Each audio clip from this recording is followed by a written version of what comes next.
Also will be kakra from Yera Professor Aaron Oquaye report yeah with the my yes and then na me pese me no ehwe ayem say page 64 ohwe abaye kokoto ye 2024 ene nioma ama MPP ending kunim ne de ohwe ayewura Oquaye enso echrochro efan report no e de ba ya na de di kan the last time say me catch you say na nkofo bebre ka se oma anto ama Dr. Mahmoud Bawumia eno no mame page 62 no or say perception on Bawumia's as shadow of Nana Akufo-Addo's presidency. It did not make a quick report in a cassette. Or say on whether or not the MPP flag bearer for election 2024, Dr. Mahmoud Bawumia was seen as a shadow of Nana Akufo-Addo and therefore was going to be a mere puppet for the president Akufo-Addo. I said 78% of the respondents answered emphatically yes.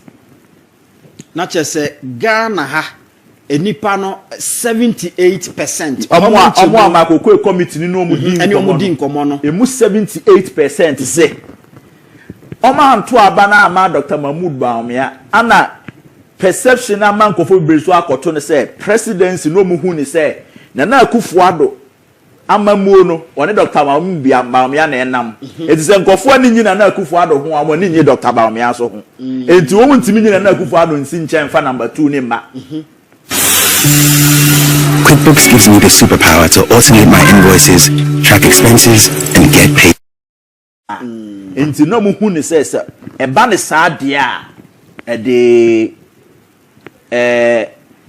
we be bado na na o sa atena ho biem na Akufo-Addo aban na because on say Nana Danko Akufo-Addo ka say or the Dr. Mahmoud Bawumia ba because we say Ghana economy ni nkoyie to on enti say enkoyie no aba na resource no che say ono nso ba that was asem o kan e kire party for mpanifo 2008 omuka say na we de awe odu oba mu say Smart Gang Update ya chichiri ni onka ho na Akufo-Addo me de ne baaye because the economy no enkoyie Smart Gang Update no mate say economy de bon a wote ne kankan ene pampan nti no ene ye momyemfa ne nko eno na ma yekoye party card anajo na no ani nto koye party card anajo ede ma Dr. Mahmoud Bawumia say afedie abaye MPP ni waive sa 5 years constitutional provision no e ma na oba be afede 2024 no na akoye digitalization enti na nkofo no say no we de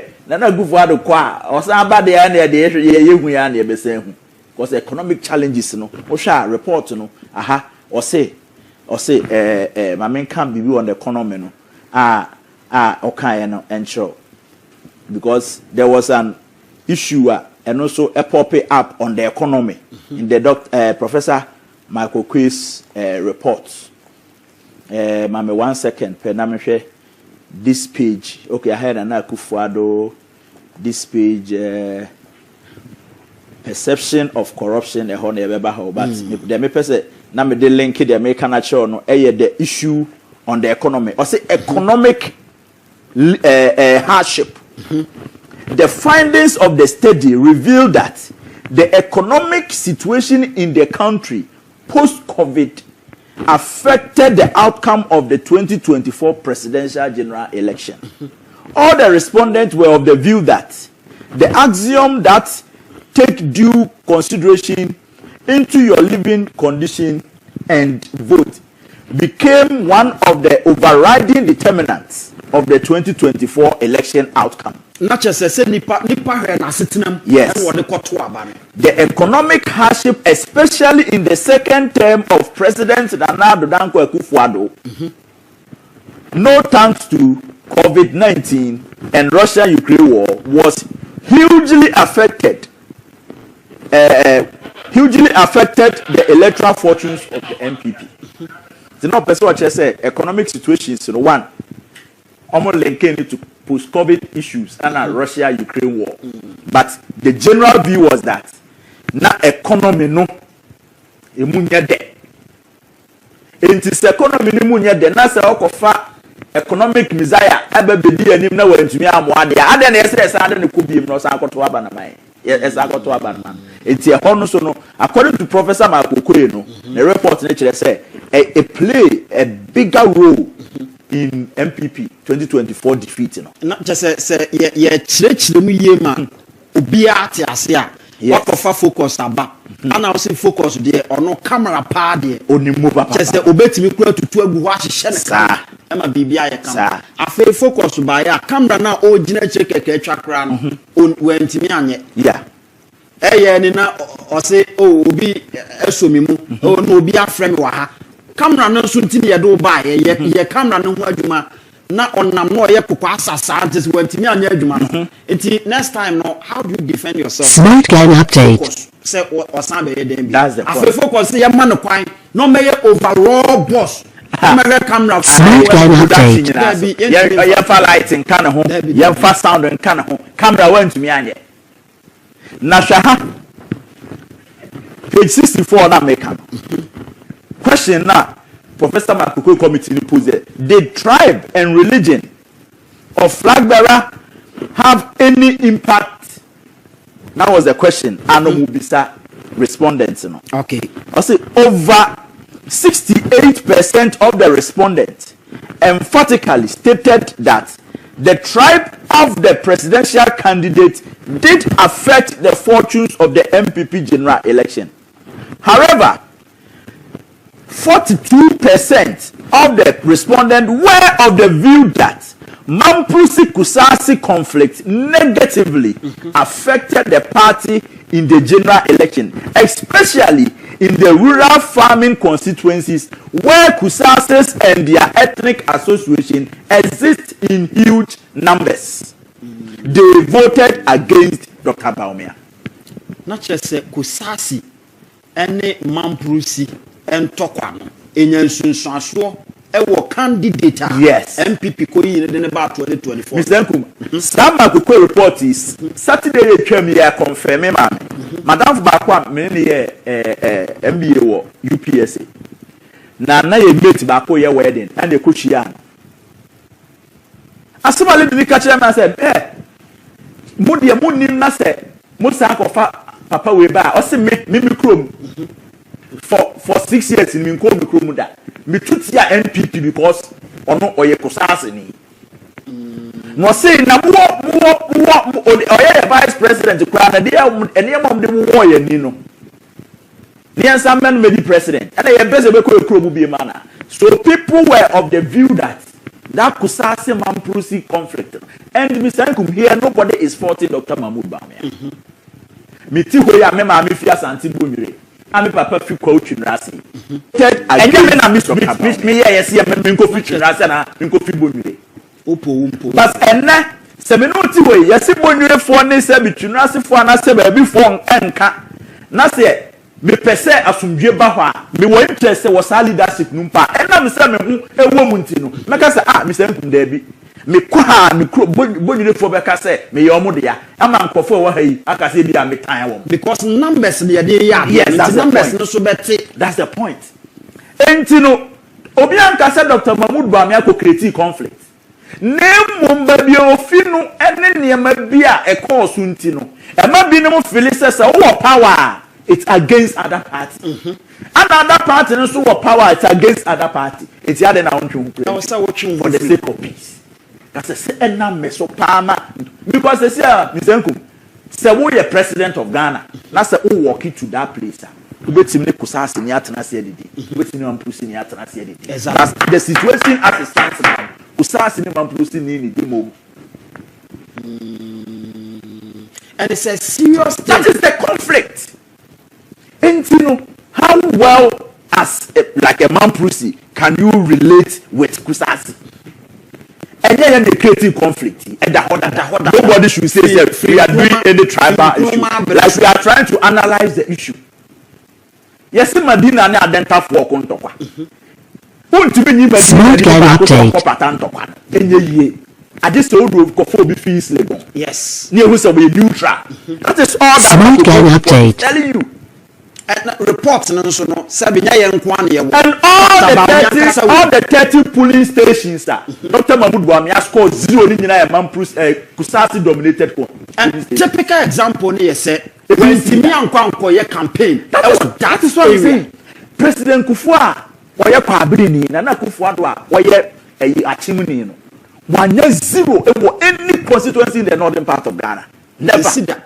Even Nana Kufuor lose our made president at no point because now Kusasi for who say MPP for it's a total Nana Kufuor Mapusi for so to but here is the case the typical Kusasi 30 police stations is called 0 and when a data it's not normal data I just said that will be it is not normal what I say so these are the issues the biaye ka ho asemi honorable ken course ho no ko the 5 northern regions say unua ne de wodwen wo yes unua ne de ne kom de o ma obibi di ye what I say sa parable na yesu ka say me da de jawan framento ma kom de me wa ma maduane ani e ho no bisa so ho na be bisa say na he na mi hia na kom de wa ma waduane ani ana se na uda de jaman front so wanya ma wunu enti wanya ama me untumi nyama Kusasi ni a wanya ma o man Ghana for nyina enti those anybody a conflict bi a won ho de se mpi na akodi wo krom na se ahensam fa etatara ho a yi hu fi men konko DMP ne akaka se wo na wo ta wo hini we achi ana wo tra wo hini we achi ukodi president na se niam bi tata wo ho a men komen ka se sa tribe we wo na wo ta wo machi ana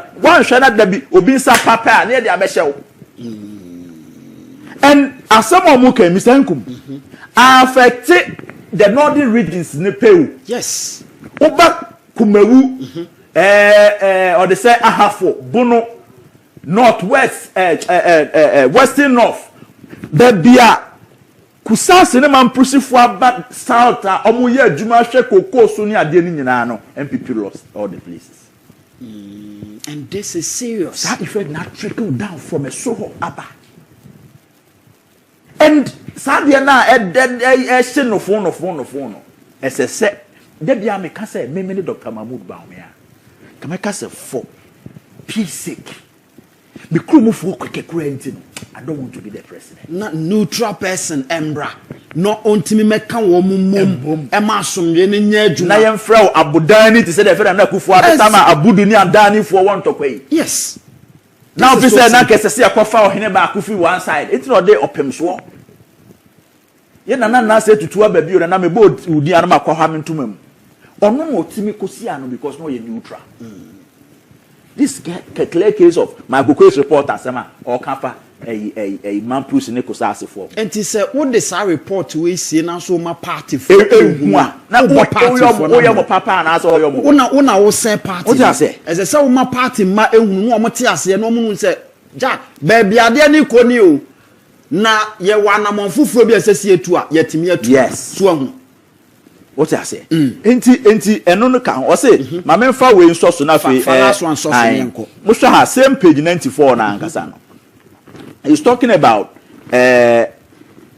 ironically majority of respondents from the northern background was of the view that traditionally seniority should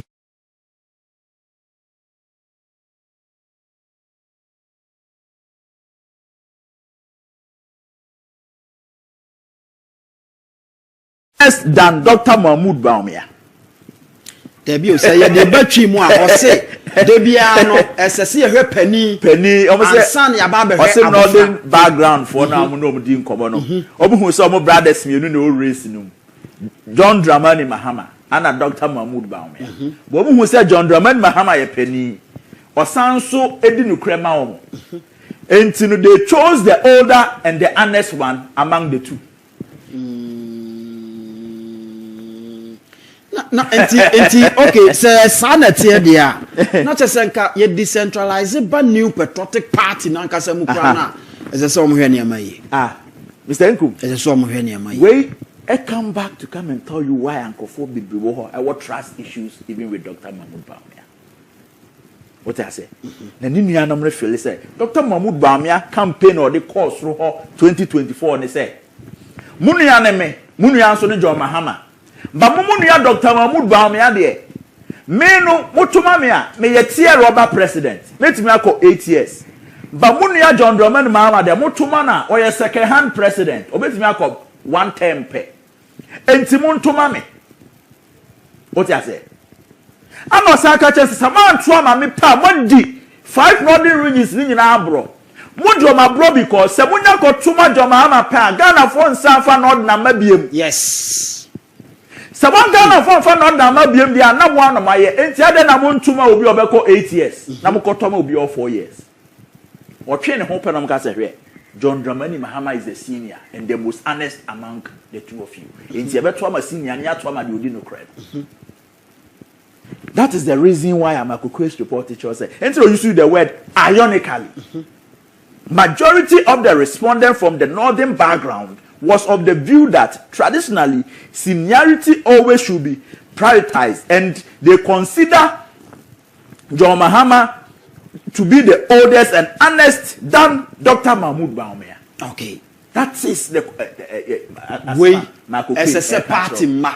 Na wo san me akoto ayi abefa koto bekuma ade akofie woni nkanfo minim nkanfo ise eduru ba bi na se wa anye careful na okono anu no abusuafo kodi se ye fe no koto bekuma okone ateso fofo be ka se wanya ni cheap wudi ya ada na ambulance straight to Kolebu share obeni mama na wase se obae ye be sanso ahia na mo a echina Albert Asumani political za na mene no edi enkomo